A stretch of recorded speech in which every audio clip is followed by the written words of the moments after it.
But here, let's speak on it. Let's speak on interracial relationships. I'll be genuinely honest with you. I never felt like I was pretty. I had confidence the first time you get naked with someone new. Hello beautiful people, welcome back to my channel. I hope you are doing well. Today I'm excited as I always am because we're about to get comfortable and sit down and have a chit chat.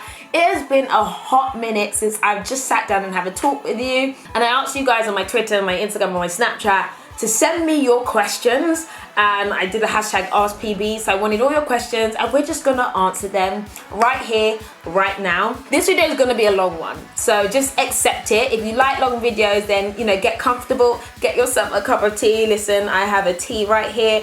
You guys know the teas, they kind of left YouTube, they never left my life. Like, I drink English breakfast tea like every single day. So you guys asked me a ton of questions on Snapchat, on Twitter, and from relationship advice to who do you have beef with on the internet to what's my favorite foundation, and yeah, there's some awkward questions in there, but I don't mind. We try to keep it very real on this channel, yeah? So let's get into it. So what do you do with the clothes from the large hauls? I don't know if you're like me, but when I shop online, if it looks good on the model, I'm like, put it in the basket, put it in the basket. I'm like a crazy person. And then I'll see my basket will be like 1,000 items or 1,000 pounds. I'm like, huh? I don't have 1,000 pounds to spend on clothing. Normally, I often take a lot of stuff out of my basket. But when I do my videos, I'm basically buying everything, right? And then we're trying it on and we're seeing if it's any good. A lot of the items, if they're crap on me, I'll just do refunds. Simple as that. How many times do you buy 15 items from ASOS and you only keep one of them? I think it happens to almost every single girl. It looks great on the model, but you look like a toenail when you're wearing it. So why would I keep an item when I look like crap, right? How do you deal with keeping up with the latest fashion trends? By the way, I really love you. You make me and my whole family laugh. Love you too, darling. Like, what's a fashion trend? I don't even believe in fashion trends. I believe in clothing that you wear that makes you feel good and you look good when you wear it, and and it fits your body well. That's really, really important to me because, I mean, right now I've got the shining, no. I've got the shiny, latex, what are these called? Trousers. Right? I have these. These are from Topshop. They are a trend item, but I saw them. I was like, oh, they're kind of shiny. They're kind of like fire. So I bought them because I felt like I could connect to it rather than me feeling like I'm buying items for trends. But I like to feel good when I wear them. Like, I like to feel like, yes, I'm fine. I look good. That's a goal. Ignore trends. What's a trend? Like, I'm not that fast. Okay, this is a question I got asked a lot. Grace is a cutie. Do you plan on having any more children? For all of those who are like, you look pregnant, you're glowing. I'm like, no, I'm not pregnant, darling. It's a new foundation and I've been eating a lot of cake. So yeah, I put on a couple of pounds and I'm not pregnant. And do I plan on having any more kids? Yes, I would love to have, I'd love to have 3. No, that's life. I love to have 2 and I wouldn't mind having 3. What are my thoughts on getting married young? If you are comfortable and confident and mature, I know that the person is right for you. I don't see anything wrong with it, but you need to be mature. The person needs to be mature, and you need to not be rushing into marriage just because you want to be married. I got married when I was like 23, 24. I was engaged by the time I was 23, and I knew that I needed to get married early because 1, we'd been together for like 5 years already, and 2, I'm crazy. So I was like, I need to be settled down. Let's settle down so I can get on with life. That was something that was really what I knew, that whoever I'm going to be with, we're going to grow together. And so that was, I knew that I was going to be that kind of person. Oh, this is a skincare question. I'm going to do a skincare video. That might actually be my next video, but this one is a good one. Is chemical exfoliation better than physical exfoliation? Because it's important to exfoliate. I personally, I'm a chemical queen. I live for my acids. Hyaluronic acid, AHAs, BHAs, vitamin C. I love acids and I love chemicals, and I love anything that's got to do with science about actually changing the way your skin works and improving it. Now, I know a lot of people like physical scrubs, but I find them personally a bit too, dangerous on my face, and I react badly to those. Right, this is one of the biggest questions throughout my whole YouTube life that I've been asked about, and I always avoided the topic, and it's to do with interracial relationships. And I'm not gonna lie, it kind of makes me cringe. Like, and you know, this is probably why I haven't ever broached this topic before. But here, let's speak on it. Let's speak on interracial relationships. So I happen to be in an interracial relationship. My husband is Caucasian. He is white. I have not always opted to be in interracial relationships. However, I feel like I've always been very fluid with the kind of guys I've dated. So my first crush was Filipino. My second crush was some Italian guy that I met in Italy while I was a kid. My third crush was a strong Ghanaian. And at uni, I dated Nigerian guys and black guys, and I dated mixed race guys. And then I settled with a white guy. So I feel like I've always been someone who's been open to all kinds of races of men. And I like who likes me. I'm the kind of girl that if the guy is attractive, because I see attractiveness in all different kinds of people. If he's attractive and he finds me attractive, I'm here. I'm not going to beg someone who doesn't find me attractive to find me attractive. Bye. If you're not interested, I'm not here for it. But if you're interested and I think you're good looking, you have that attraction to me, I'm here for it. And I didn't actively search out a white guy to date with. Prior to dating Michael, I was dating Nigerian guys, black guys. Prior to that was a Ghanaian guy. So I'd gone down my African brother route, right? I had gone down that route, but then I ended up meeting and connecting with Michael, and then we ended up getting married. I feel like I'm finally getting this off my chest. So how have other people reacted to me being in an interracial relationship?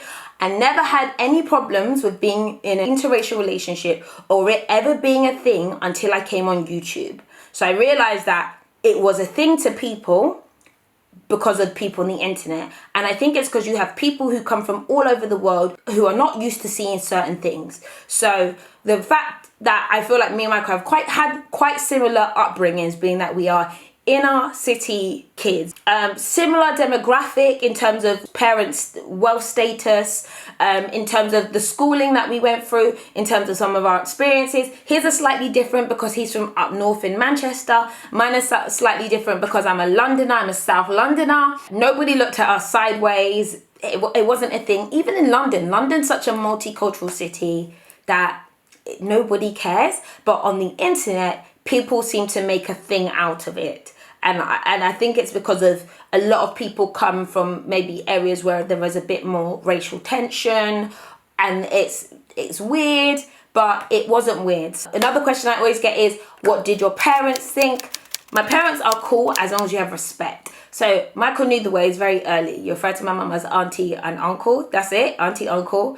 He did a lot to try and help out. He was very respectful of my family, and that's all that matters, you know. And I think we have the same belief system, and we have the same foundation, and that is why I feel like we could connect. How do I deal with people looking at me? Nobody. I don't feel like anybody looks at me, and if they're looking at me, let them look. Look. Eat some popcorn. Let's share it together. I'm not that fast if people stare at me. So yeah, that is my thoughts on interracial relationships. What is the best and worst thing about YouTube? The best thing is honestly, you guys, it sounds really cliche, but it genuinely is. I read every single comment. In the middle of the night, I'm just cackling to myself reading what you lot write. I'm like, just sitting in my bed with the light beaming at me, just cackling away. And then also, the thing I always say this, I love to create. So the ability to come up with an idea, write it down, is really good. I find it like therapy. And I've done this for a hobby for so long, and then obviously it's now a job, but it feels really good to just come here and be like, blah, blah, blah, blah, blah, blah, blah, like talk. And if you don't like my talking, you can just skip or switch off until, I'm doing something else. The worst thing about YouTube is the scrutiny, and I think it's the people criticizing you about every move you make. I'm a confrontational person, as in, let's have a discussion. Like, I will get you into a room and let's talk, because my side of the story has to be, you have to understand,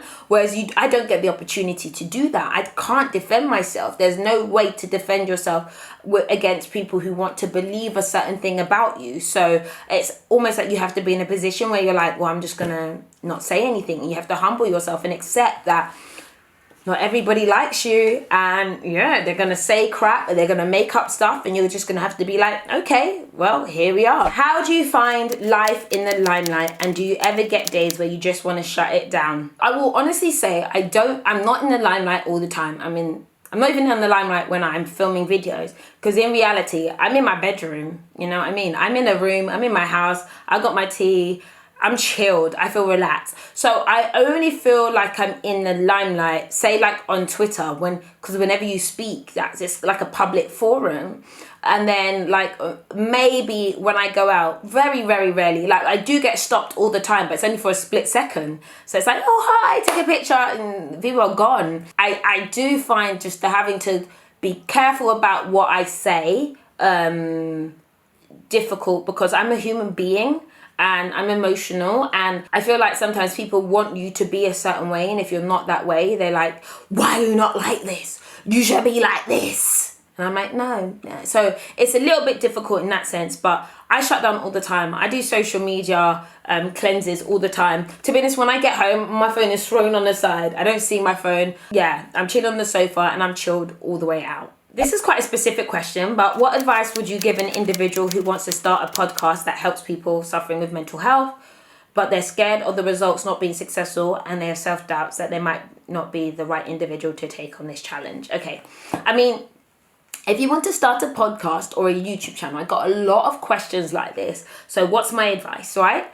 I think everybody is looking at numbers right now. Stop looking at numbers and focus on creating something good for yourself, right? When I first started YouTube, my first video, it had 1 view. I was like, oh, it's got 1 view. I had 2 views, had 3 views, had 4 views, had 5 views. I was like, I've got 5 views, 6 views, 7 views. I didn't realize that it was my views, because I was the one who was clicking on and clicking off and checking. Every single time I checked, it was going up. It was me who was watching my own video, okay? Fail. How did I not even know, right? I didn't know. I was watching my own videos and I was adding my views. But I enjoyed my own videos. You have to start off with creating something that you're confident, that you know about, that you want to share. You just want to have some fun. It doesn't even have to be serious. If you're just enjoying yourself, enjoy. Whatever comes will come. If you have a specific strategy, my opinion is look at what's trending and emulate what's trending. If there are people that you like, I don't think there's anything wrong with taking an idea and developing it. Do what you do in your own way. Simple as that. Do you have a favorite lotion for your body? Yes, I think I said this in my last video. It is the Body Shop body butters. I use the coconut one, and then because I'm so dry, I like to top that off with a body oil. So like Palmer's, they have this coconut body oil. I don't do that all the time, but if I'm going out and my legs need to be shiny, I'll top it up with the body oil. So how do I juggle adult responsibilities? Yeah, I don't juggle it. I don't get a lot of sleep. I love my diary. I love my Excel. I love notebooks. I write everything down. Every dream, every vision, every idea, every video idea, every thing that I've got to do personally in terms of braid Grace's hair Monday night because I wash her hair on Sunday. Do the food shop because you got to do the meal prep on the Sunday because you're not going to be able to cook in the week. And you have this meeting on this day. You got to shoot this by this day. So I'm someone who I have a diary for everything. I've got an Excel here which has got all my video ideas in it. I've got my calendar for all my meetings and all that kind of stuff. So balancing it is about being organized. If you've got it all in your head, the likelihood of you being able to actually deliver is ridiculous. Like I don't sleep at night when my head is buzzing. So I wake up and I write stuff in my notepad.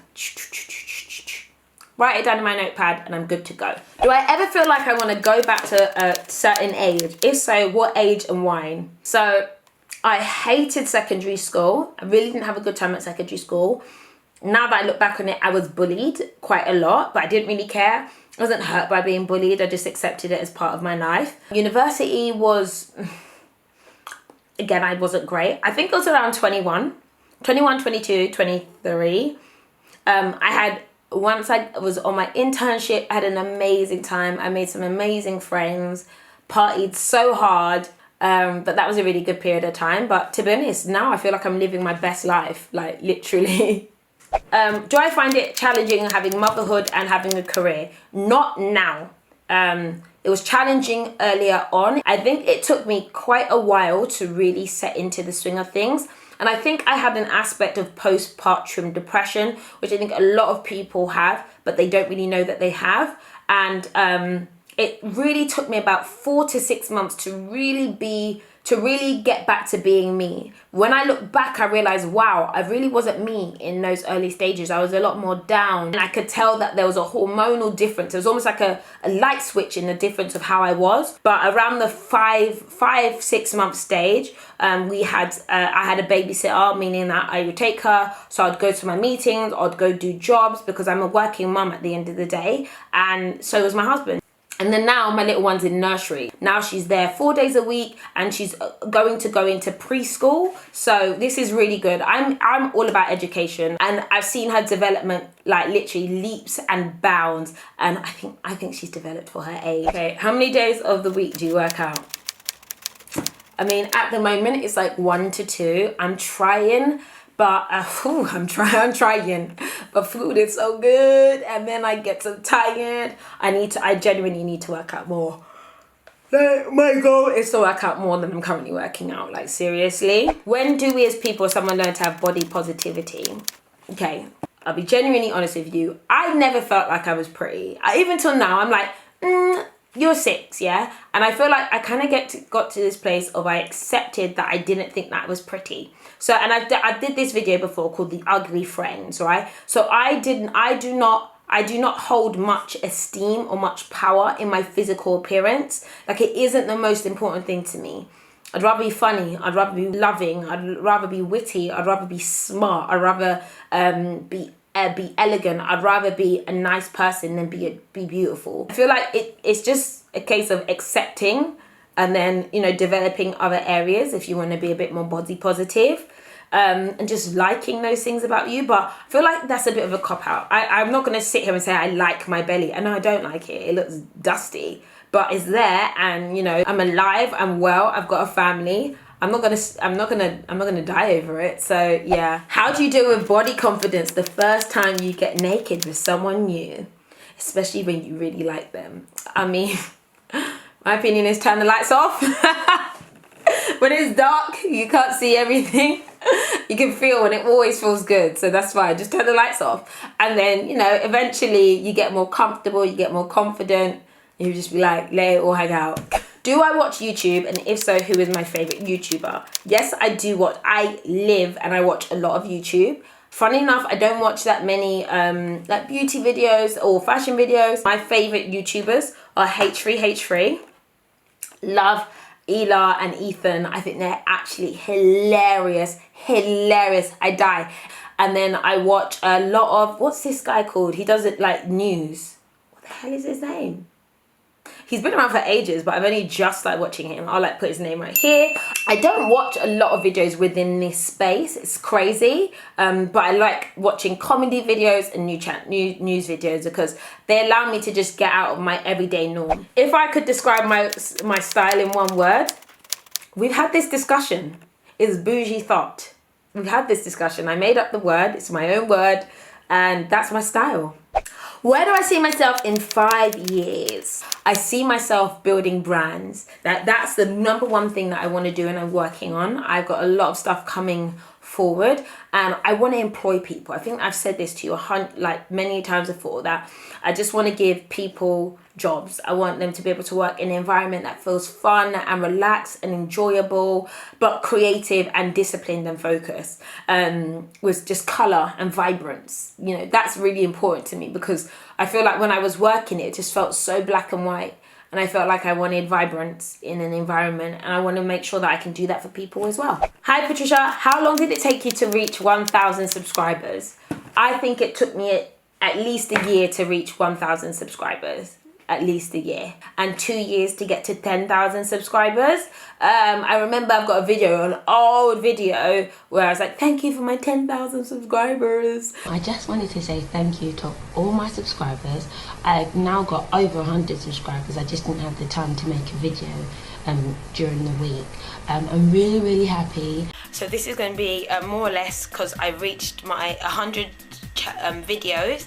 My last video was my 100th video, which I'm really excited about. And also, I want to get to 10,000 subscribers. Now, I'm almost on 7,000, and it is a feat, like really big aim to get to 10,000. But before, 2011, I'd really like to do that. And yeah, that was like a year and a half to 2 years into first starting on YouTube, and then kind of just went crazy from there. This is a good question. Are there any other YouTubers that I don't get on with? Like, a lot of people ask me if I've got beef with other YouTubers. I do not have beef with any other YouTubers.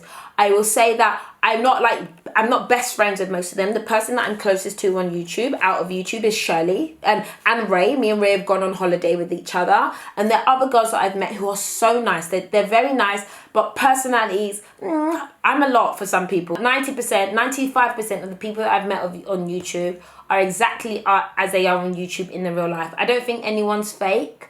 I hate when people say that. They're so fake. What does that mean? What does that mean? I don't think they're fake. I just think that people are who they are, and some people get on with each other, and some people are going to be best friends, and some people are going to be acquaintances. I think that's really, really normal.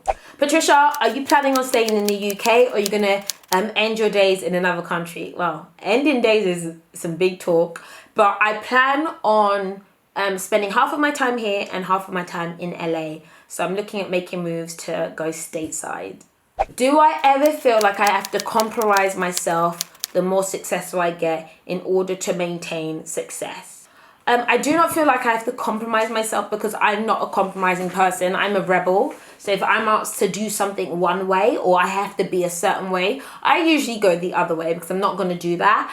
I think the best thing in this kind of industry as a YouTuber and in life is to be really, really firm in who you are. Be really, really strong-willed. And I think whoever likes you will like you, and who doesn't like you won't, so they can piss off. What's your favourite quote and why? It's feel the fear and do it anyway. I think that has really helped me achieve a lot of success in life. I'm not the most confident person, but what I am is a fearless person. I just do stuff and I hope for the best, and a lot of the time it actually works. So feel the fear and do it anyway. The worst, most embarrassing moment as a mother or as a parent. I would say, I've had a lot of, when I was breastfeeding, I had a lot of breast leakages. It's a bit I'll be in a taxi, and when I had a breast pump, and I'd be sitting in the back of the taxi, and I'd be going brr, brr, brr, brr, like milking myself, like in the middle of a taxi. And I had opportunity to come on BBC Radio, and I'm like, I've just had a baby. It wasn't too long, and they're like, come in, it's fine. So I was milking in the taxi, right? Had very much a bit of a milk spill. And then when I arrived at BBC, I had these 2 bottles of breast milk. I was like, do you have a fridge? I need to put my breast milk in the fridge. And it was just like, really? It's not embarrassing though. It's motherhood. You have to you grind. You be a mum. Like, my baby needed her breast milk. I had to save it for later on. I pumped. If I could wear one brand for the rest of my life, what would it be? It would actually be ASOS, because ASOS isn't even a brand, but it means that I can try lots of different brands all the time. And if it comes to facial products, it's a really hard one. It would be probably L'Oreal Paris, genuinely, because the foundation's great, the concealer's great, and it's affordable. So if I go broke, at least I can afford L'Oreal Paris. Where would I say my inspiration in life comes from? Like, my attitude to everything. My inspiration, genuinely, it comes from my mum. My mum is a go-getter. My mum doesn't believe that anything can go wrong. She's slightly delusional, but the delusion has got her far. So she's very much like, it's fine. It will work out. She'll just try anything, and she'll see how it goes, and she'll be very firm that thing will work out for her. Like, she doesn't have negative thoughts towards herself or towards her situation. She could be sitting in a ditch, and she'll be like, it's amazing. This ditch is amazing. Like, my situation is amazing. It might sound crazy, but having that attitude and that no fear is something that I want to have more on, and also being able to see what you see around you in the right way. And also, I was taught life and death is in the power of the tongue, so speak life. It's a Bible scripture, and I believe that you speak those things that are not as though they are. So, and that's the attitude that my mum is. And I remember one time as a kid where I said to myself, I think I was having a strop, and I said, oh, I'm so stupid, or I'm such an idiot, or I said, oh, I said something bad about myself, right? My mum slapped me. She's like, never you say that about yourself. So as a kid, my mum would never call me a bad kid. She would be like, I'm strong-willed. So that kind of positivity around myself and my lifestyle and seeing that, I feel like has helped me. I have flaws, but I don't focus on them, you know. I focus on what can be, what's great about me and what I can achieve. And I would implore anyone out there, see the things that are great about yourself and be like, yes, look at me, I'm fly. Tell yourself that. Okay guys, I think that is me done. I don't know how long this video is about to be. It's a Q&A. I feel like it was time to have a chat. It's been a while. Give this a thumbs up if you like chatty talky videos like this. Yeah, thanks for watching. Bye.